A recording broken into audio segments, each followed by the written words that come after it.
Hello दोस्तों, स्वागत है आप सभी का हमारे YouTube चैनल ज्ञान की दुनिया पर। दोस्तों, आज हम लोग verb concord fill in the blanks को बनाना सीखेंगे। इसमें क्या होता है, इस तरह के क्वेश्चन होते हैं और कुछ वर्ब्स आपको ऑप्शन में दिए होते हैं और उस क्वेश्चन से मेल खाता हुआ जो वर्ब है वो आपको फिल इन दी ब्लैंक्स में फिल करना होता है। इस तरह के क्वेश्चन बहुत ही इम्पोर्टेंट होते हैं दोस्तों, और ये एग्ज़ाम्स में आते ही आते हैं। तो और इनको बनाना जो है, इनको बनाने का जो आसान तरीका है वो मैं आज आपको बता रही हूँ कि कैसे आप आसानी से पहचान लेंगे वर्ब को और आसानी से फील कर पाएंगे। तो आइए देखते हैं। तो वीडियो को ध्यान से देखिएगा और प्रैक्टिस कीजिएगा। क्वेश्चन नंबर 1 क्या दिया हुआ है, the part of the book dash boring. आपको सबसे पहले क्या करना है, क्वेश्चन को ध्यान से देखना है, ना कि ऑप्शंस को। आप लोग क्या करते हैं, ऑप्शंस को एक बार क्वेश्चन को रीड करने के बाद आप लोग ऑप्शंस को देखने लगते हैं कि कौन वाला होगा कौन वाला होगा।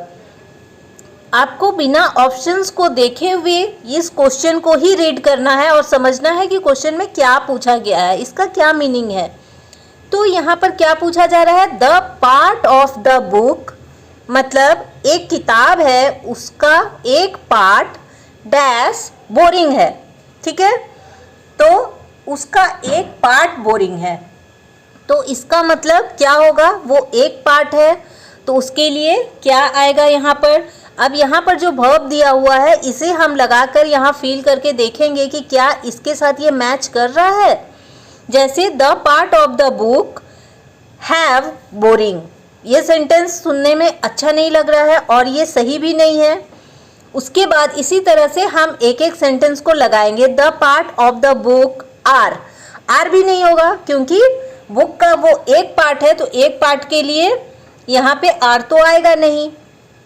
तो इसी तरह से हम इसमें मैच करके देखेंगे कि कौन सा इसमें से लगाने से वर्ब कौन सा सेंटेंस हमारा ये सही तरीके से पूरा हो जाता है। The part of the book is boring, तो ये हमारा सही है। तो यहाँ पर क्या हो जाएगा, नंबर ए यहाँ पे सही हो जाएगा और यहाँ हम लिखेंगे इज।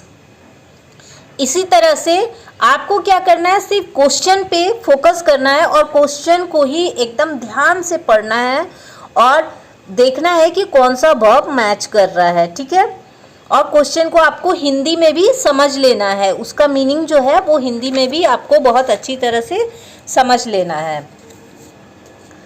नेक्स्ट क्वेश्चन देखते हैं, question number 2, either of the two candidates dash eligible. इसमें क्या बोला जा रहा है कि दो कैंडिडेट हैं और उनमें से डैश एलिजिबल है। तो इसका मतलब कि कोई एक के बारे में बात हो रही है कि दो में से कोई एक कैंडिडेट जो है वह एलिजिबल है। तो इसका मतलब एक के लिए क्या आएगा, आर तो आएगा नहीं, हैज़ बीन भी नहीं आएगा और हैव भी नहीं आएगा। तो यहाँ पर भी क्या आएगा, इज आएगा। इस तरह से आप लगा के भी रीड कर सकते हैं तो आपको वैसे ही समझ में आ जाएगा। जैसे कि इस सेंटेंस को आप पूरा रीड कीजिए इस वर्ब को लगा के, either of the two candidates have eligible. अगर हम इस तरह से बोले तो ये हमें सेंटेंस ही सही नहीं लग रहा है। Either of the two candidates are eligible, ये भी नहीं होगा। तो इसी तरह से जब हम बोलते हैं either of the two candidates is eligible, तो समझ में आ रहा है किसी एक के बारे में बात हो रही है, तो यहाँ पर इज ही होगा। ठीक है, तो यहाँ पर भी क्वेश्चन नंबर ए राइट है और यहाँ पर इज होगा। मेन फोकस आपको क्वेश्चन पे करना है, वर्ब पे नहीं करना है। बहुत बार ऐसा होगा कि जब आप क्वेश्चन ही सिर्फ रीड करेंगे और आपको आंसर पता होगा ये बिना ऑप्शंस देखे हुए ही। अगर आप इस तरह से मेरे बताए हुए तरीके से अगर आप इसका आंसर बनाना सीखेंगे तो आपसे कभी भी गलती नहीं होगी और आप बहुत ही आसानी से सही आंसर कर पाएंगे। नेक्स्ट क्वेश्चन देखते हैं, most of the workers dash on the strike. यहाँ पर क्या बोला गया है, मोस्ट ऑफ द वर्कर्स, यानी कि अधिकतर काम करने वाले लोग। यहाँ पे बहुत सारे लोगों के बारे में बात की जा रही है और यहाँ डैश वो हड़ताल पे हैं। कौन हड़ताल पे हैं? बहुत सारे लोग। तो बहुत सारे लोगों के लिए क्या होगा, यहाँ इज तो आएगा नहीं, इज आपको पता है एक पर्सन के लिए आता है। यहाँ पे बहुत सारे लोग हड़ताल पे हैं और वो अभी हैं, ठीक है, तो हैव भी नहीं आएगा, कोई एक नहीं है तो हैज़ भी नहीं आएगा। तो यहाँ पर क्या हो जाएगा हमारा ऑप्शन आर। अब इसमें आप यहाँ पर ये सारे ऑप्शंस लगा करके भी आप यहाँ पे इसको रीड कर सकते हैं, तो आपको अच्छी तरह से समझ में आएगा। देखिए, most of the workers is on the strike, सुनने में ठीक नहीं लग रहा है, सेंटेंस गलत लग रहा है। Most of the workers have on the strike, ये भी सुनने में गलत लग रहा है। लेकिन जब हम आर लगाते हैं, most of the workers are on the strike, ये सुनने में सही लग रहा है। तो राइट आंसर ये डी हो जाएगा। और क्योंकि यहाँ वर्कर्स हैं, बहुत सारे लोगों के बारे में बात की जा रही है, तो यहाँ पर क्या हो जाएगा, ये आर हो जाएगा। तो यानी कि आप बहुत बार बिना ये ऑप्शंस देखे ही इसको सॉल्व कर लेंगे। अगर इस तरह से आप सॉल्व करते जाएंगे तो आपकी जो है स्किल जो है बहुत अच्छी हो जाएगी, आपकी जो सॉल्व करने की जो क्षमता है वो बढ़ती जाएगी। और आप नेक्स्ट बार जब सॉल्व करेंगे तो आपको ये ऑप्शंस की भी ज़रूरत नहीं पड़ेगी, आप पहले ही बता देंगे यहाँ इज होगा, आर होगा, हैव होगा, हैज़ होगा, क्या होगा, ये आप वर्ब जो है आप पहले ही बहुत ही अच्छी तरह से बता पाएंगे। अभी इस क्वेश्चन में यहाँ देखिए, क्वेश्चन नंबर 4, माई नेबरहुड डैश वेरी पॉपुलर, मेरा जो पड़ोसी है डैश बहुत पॉपुलर। तो क्या होगा, मेरा पड़ोसी बहुत पॉपुलर था, हैज़, आर, इज़, क्या होगा, यहाँ पड़ोसी के बारे में बात की जा रही है, एक पर्सन के बारे में बात की जा रही है, तो जाहिर है यहाँ पे हमारा एक पर्सन के लिए क्या आ जाएगा, अगेन वही इज़ आ जाएगा हमारा यहाँ पे। तो माई नेबरहुड इज़ वेरी पॉपुलर, ठीक है। आर नहीं लगेगा क्योंकि पड़ोसी एक ही होता है, एक पर्सन है, तो इसलिए यहाँ पर इज़ आएगा। और इसी तरह आपको रीड कर करके सॉल्यूशन निकालना है इसका।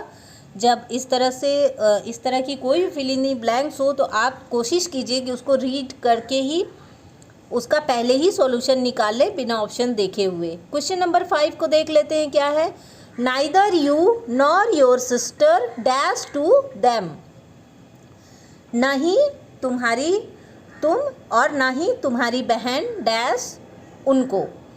अब क्या है, उनसे, तो इसका मीनिंग क्या हुआ, इसमें क्या हो जाएगा कि यहाँ पर किसके बारे में बात की जा रही है, यहाँ भी किसी एक पर्सन के बारे में बात किया जा रहा है, या तो तुम, या तो ना ही तुम, ना ही तुम्हारी बहन, ठीक है। तो कोई एक पर्सन हुआ, या तो वो बहन हो गई या तो तुम हो गए। तो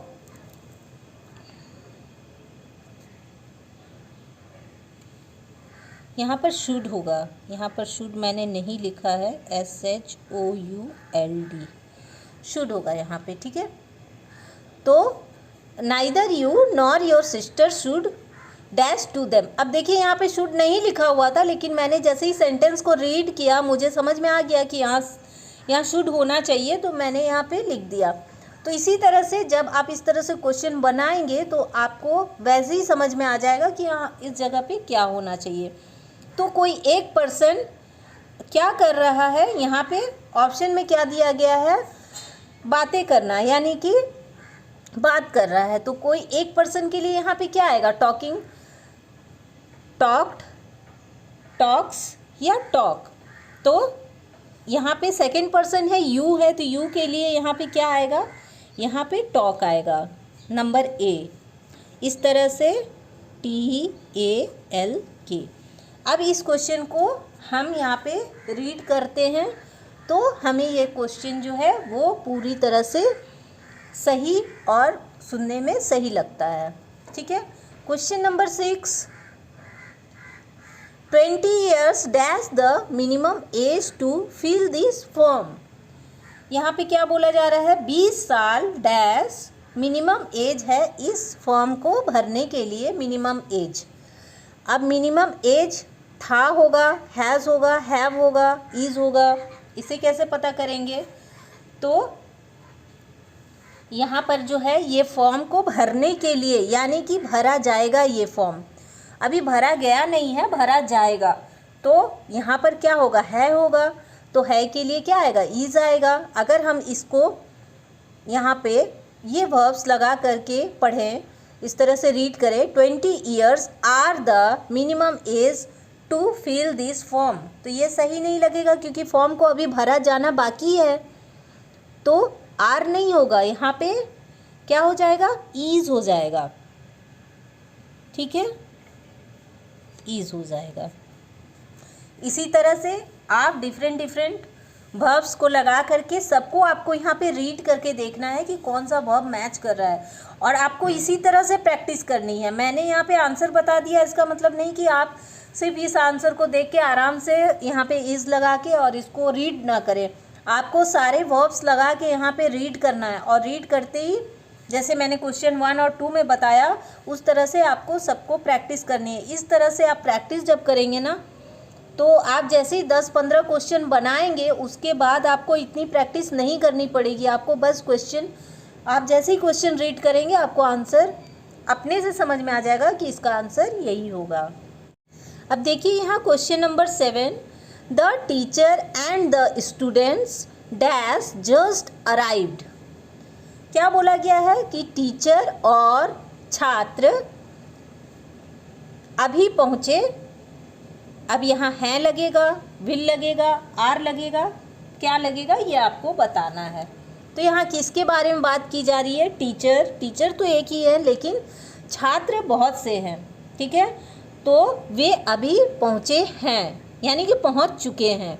तो पहुँच चुके हैं तो उसके लिए क्या लगता है, हैज़ तो नहीं होगा क्योंकि ये प्रेजेंट है, विल भी नहीं होगा क्योंकि ये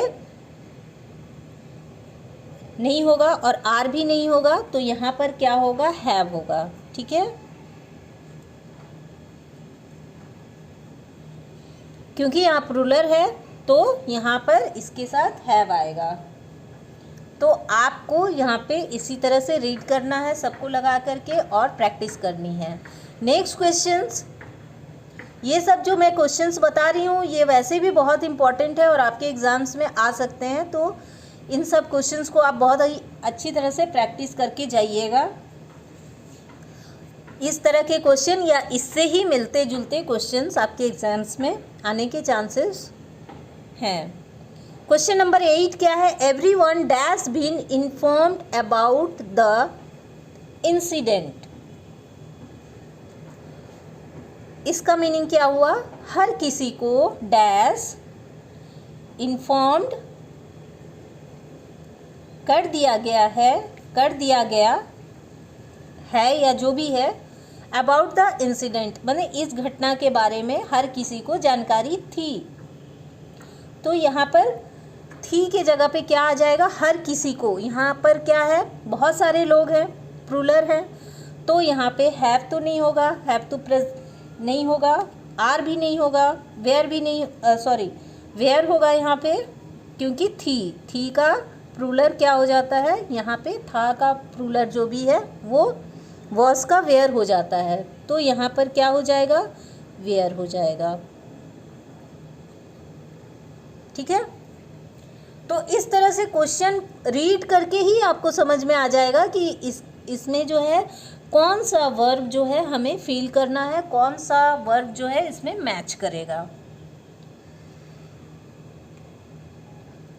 number 9, question number 9, neither the principal nor the teachers dash convinced. ना तो प्रिंसिपल और ना ही टीचर कोई भी कन्विंस नहीं हुए। तो इसमें भी क्या हो जाएगा, फिर से वही बात है, क्वेश्चन नंबर 8 वाली ही बात है। यहाँ भी क्या हो जाएगा, नहीं हुए, यानी कि यहाँ भी वेयर हो जाएगा। ठीक है,